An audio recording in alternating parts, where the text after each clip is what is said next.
presque du homard, c'est un crabe. La revue de presse de Nicolas Canteloup. Et tout de suite Mathieu Béliard. Oui, bonjour à tous. Je riais encore à ce que vous venez de me dire à l'instant. Julie l'avait entendu, chers auditeurs, sur Europe 1. C'est sur Europe 1, cette nouvelle. J'ai changé d'écharpe. Virus oblige. Allez sur europe.fr, ça vaut le coup de voir le râteau pnu et mon écharpe. Je lave mes écharpes plus souvent. Virus oblige. J'ai opté pour une écharpe marron. Une écharpe Nutella, je vous dis tout. J'ai profité d'une promo pour un pot de Nutella de 12 kilos familial. J'ai acheté une écharpe Nutella, vous était offerte. Moi, j'en ai fait un usage du pot de Nutella familial plus personnel. Voilà, on se dit tout, même quand c'est pas intéressant. Ouais. C'est ça aussi. Regardez le monde changer. L'info du jour, c'est le Rassemblement national qui a des difficultés à recruter, nous l'avons dit, des candidats, surtout dans les petites communes. Oui, c'est vrai que c'est compliqué de se dire publiquement anti-noir et anti-arabe dans des villages où il n'y a pas de noirs ni d'arabes. Hein, c'est une posture politique compliquée à tenir. On pense à ces candidats du Rassemblement national. Et puis, l'autre info, je passe en deuxième. Ça y est, l'autre info du jour, c'est l'embrayage. C'est le plan de Donald Trump pour le Proche-Orient qui met en colère la Palestine qui serait privée de Jérusalem. Bon, en même temps, j'en parlais avec Vincent Herouette, compter sur les talents de diplomate de Donald Trump pour régler un conflit millénaire, c'est comme espérer perdre du poids en ne mangeant que des Big Mac ou des pots de Nutella familiaux. Voilà, je sais de quoi je parle. À vous, Julie. Je maîtrise le dossier. Merci Mathieu. Plus de 1400 migrants ont été évacués de la porte d'Aubervilliers à Paris. On va accueillir Christophe Castaner pour en parler. Bonjour. Et bonjour à votre brigade matinale. Évacué sans aucun problème. Rappelez-le, tout s'est passé dans le calme, limite dans la joie de vivre. C'est ça, oui. Oui, mais écoutez, Madame Leclerc, pas un tir de grenade n'a été relevé dans la bouche. Si certains migrants, je le dis, n'avaient plus de dents, c'était déjà le cas avant l'arrivée de la police. Je tiens à le préciser. Ce n'est pas dû aux forces de police. Alors, ce qu'on reproche à cette méthode, c'est que des camps se reforment très vite. Hein. Quand la porte de la Chapelle a été évacuée, un camp s'est reformé porte de la Villette à côté. Eh bien, écoutez, si un camp s'est reformé porte de la Villette, je note et nous évacuerons la porte de la Villette. Eh bien, ils vont aller porte de Pantin. À chaque fois, ils vont à la porte d'après, monsieur Castaner. Eh bien, écoutez, si, c'est vrai, ils font du porte-à-porte. Pas mal. C'est drôle. Voilà. Redevenons un instant sérieux, car le ministère de l'Intérieur exige du sérieux. Il y a une bonne nouvelle. Ah bon, laquelle ? Il y a 70 portes à Paris. Le temps qu'il fasse le tour complet de Paris pour réatterrir à la porte de la Chapelle initialement citée, eh bien, il peut se passer, je pense, nous l'avons estimé avec les forces de police et les dirigeants de la police nationale, il peut se passer entre 5 et 10 ans. Très bonne nouvelle, hein, comme vous dites. Alors, un mot sur votre grenade lacrymogène, la GLIF 4, interdite. Il y avait quand même une dose de TNT à l'intérieur de cette grenade. Je vois que vous êtes très technique. Effectivement, la GLIF 4 interdite parce qu'il y avait une dose de TNT à l'intérieur. Je dirais plus exactement une dosette. Juste ce qu'il faut. Alors effectivement, on a pensé à écrire un message. On l'a envisagé, écrire un message sur les grenades, comme vous savez, sur les paquets de cigarettes, comme fumais-tu. On aurait pu mettre exploser avec une grenade nuit gravement à la santé. Mais bon, vous savez ce que c'est. Ça aurait été écrit en tout petit, les gens l'auraient approché pour le lire. Hein, donc, et puis il n'aurait peut-être eu que 3 secondes pour lire, après ça pète. Donc c'était pas la paluche, c'était la tronche qui explosait. Non, c'était une mauvaise idée. Mauvaise idée. Bon, écoutez, c'est très bien d'avoir fait la démarche tout seul. Hein. Merci et au revoir, monsieur Castaner. Je vous en prie. Le ministre des Comptes publics, Gérald Darmanin, est candidat au municipal à Tourcoing. Nicolas Sarkozy, c'est un peu votre poulain. Hein. Quel est votre regard sur cette décision ? Oui, écoutez, mon poulain, oui, on parle de Nutella, de poulain, de Nesquik. Écoutez, oui, bonjour. Ça plaît, M. Béliard. Je comprends qu'il fasse un matinal. Bonjour à tous, Mme Julie. Merci de m'accueillir dans votre matinade. Vous savez, Darmanin, j'ai toujours bien aimé Gérald. C'est un homme qu'il est compétent, il est intelligent, avec le sens du devoir. C'est important, le sens du devoir. Là, il se présente à Tourcoing. Le pauvre, je le plains. Mais vous savez, quand il faut obéir au chef de l'État, il faut obéir au chef de l'État. Attendez, non. Emmanuel Macron ne lui a rien demandé. Hein. Il se présente volontairement à Tourcoing. Pardon. Tout seul, bah oui, non. J'ai pas compris votre réponse, Mme Pujadas. Il va à Tourcoing volontairement? Oui. Volontairement? Mais oui. non, mais franchement, vraiment? Mais oui. Mais pourquoi qu'il veut aller là-bas? Il a déjà vu Tourcoing, Gérald? Neuilly, pourquoi pas, d'accord, mais Tourcoing... Moi, je pensais que c'était... Mais, écoutez, alors je me suis trompé. Je pensais que c'était un petit surdoué, Gérald. Mais en fait, il est tout fou. Hein. Et on parle aussi d'une candidature d'Édouard Philippe au Havre, le retour. Vous auriez accepté que votre Premier ministre démissionne pour devenir maire? Non, mais au Havre. Mais ils sont tous pas bien dans ce gouvernement. Tourcoing, Le Havre. Mais ils doivent aimer avoir froid et se baigner dans de la mer marron de la couleur de l'écharpe de M. Bayard ou quoi? La mer marron, non mais ça va pas. En tout cas, quoi que je constate, c'est qu'Emmanuel Macron doit installer une drôle d'ambiance au gouvernement parce que préférer vivre à Tourcoing que d'être ministre, c'est vraiment que le job, il est tout pourri. Hein.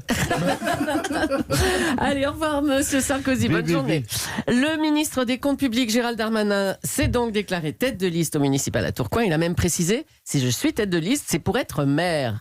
Bruno Le Maire, sans jeu de mots, bonsoir. Bonjour. Oui, bonjour Julie.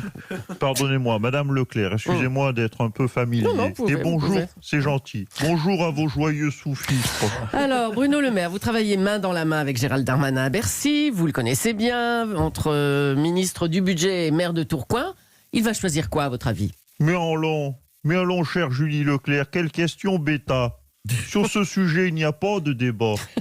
Quand on a la chance, une fois dans sa vie, de pouvoir être maire de Tourcoing, on n'hésite pas une seconde. Allons, la chance de diriger une ville minière, morte, au taux de chômage de 87%, au taux d'alcoolisme de 93%, coincé entre Roubaix et Mouscron, ça ne se refuse pas. Bienvenue aux auditeurs de Tourcoing d'Europe 1. Ah bon, c'est si bien que ça, alors? Ben non, si c'est bien que ça, c'est de la merde. Mais ministre Macron, au mieux, c'est encore 2 ans, alors que maire, c'est 6 ans de mandature. Et 6 ans à Tourcoing, ça vous paraît tellement long à Tourcoing qu'on a même l'impression de faire 20 ans. Il n'y a pas photo entre 2 ans de ministre ou 20 ans de Tourcoing. Allez, n'exagérez pas. Merci, monsieur le maire. Vive Tourcoing. En meeting à Bobino lundi soir, Benjamin Griveaux est apparu différent. Bonjour Anne Hidalgo. Oui, bonjour Madame Leclerc. Bonjour, j'ai particulièrement goûté vos chroniques sur les algues et le rat top nu. Il y a des rats top nus à Paris dans cette Afrique. Oh, bah écoutez, on doit pouvoir en trouver si vous en y tenez. Peut-être un peu plus difficilement que trouver un pot de 12 kilos de Nutella familial. Bonjour à toutes les Parisiens, j'ai manqué à toute civilité, toutes les Parisiennes du studio. Il n'y a que Cabrol le malheureux qui vit en province, hein, notre cher Lolo. Alors, comme ça, Benjamin Griveaux est apparu différent, dites-vous. Oui. C'est-à-dire quoi? Sympa, cool, humain, gentil. Ses soutiens ont dit qu'il avait brisé l'armure. Oui, c'est vrai. C'est vrai, il faut lui reconnaître cela. Et sous l'armure de Benjamin Griveaux, vous savez ce qu'il y a? Ben non. Une cotte de maille et un damar parce qu'il est glacial aussi. Non, ça franchement.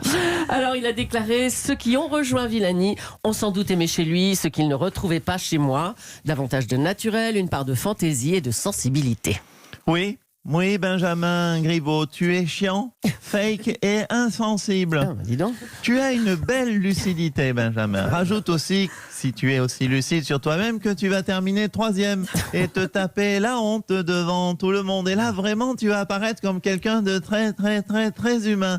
La future mère vous embrasse. Voilà, poutou à tous. Et bon retour chez les crasseux, monsieur Cabrol. Je dis ça sans mépris pour la province, bien sûr. Non, bah écoutez, ils apprécieront nos auditeurs qui sont sur place. On a récupéré beaucoup d'auditeurs ce matin sur Europe 1. Merci du cadeau.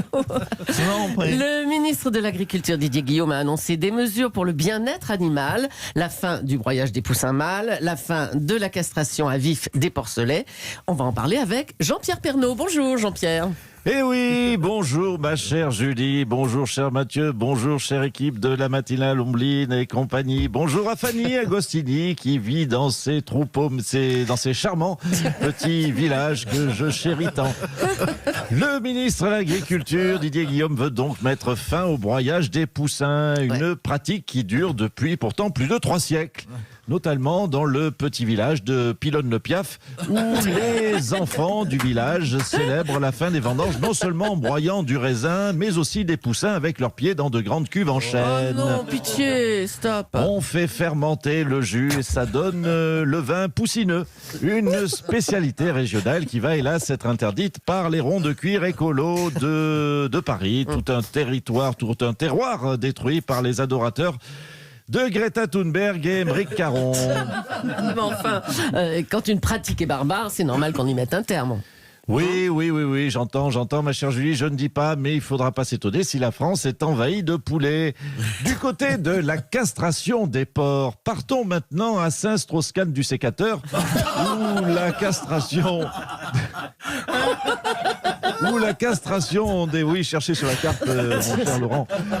Où la castration des porcs est un des savoir-faire majeurs de la ville.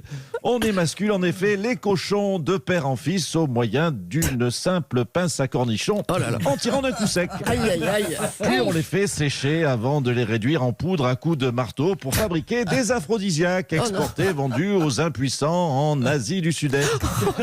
Une économie donc qui va être mise à mal par la sensiblerie des Parisiens déconnectés qui roulent en trottinette. Merci les bobos.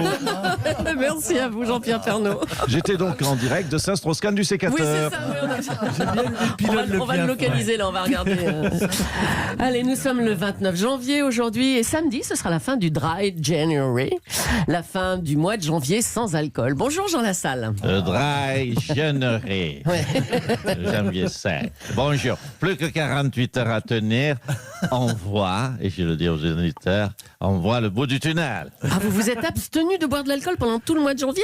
Hein? Non, Un jamais mois de la vie. Non, au contraire, j'ai bu les verres des autres pour ne pas qu'ils craquent pendant ce mois de janvier 5. C'est sympa. Ça s'appelle la solidarité. La solidarité. La solidarité. La solidarité. La solidarité. La solidarité. La solidarité. Ça s'appelle aider les autres. Je vais attaquer, vous savez quoi? Quoi? Le drunk February avec Cabrol. Allez, c'est moins le quart. C'est moi allez. car l'heure du Ricard. C'est moins. Ah oui, pardon. Hein, un petit slogan de fin. Je n'avais pas bien relu la formule. C'est moins le quart, l'heure du Ricard. Il faut manquer la virgule. C'est pour ça. C'est moins le quart, l'heure du Ricard. Et voilà.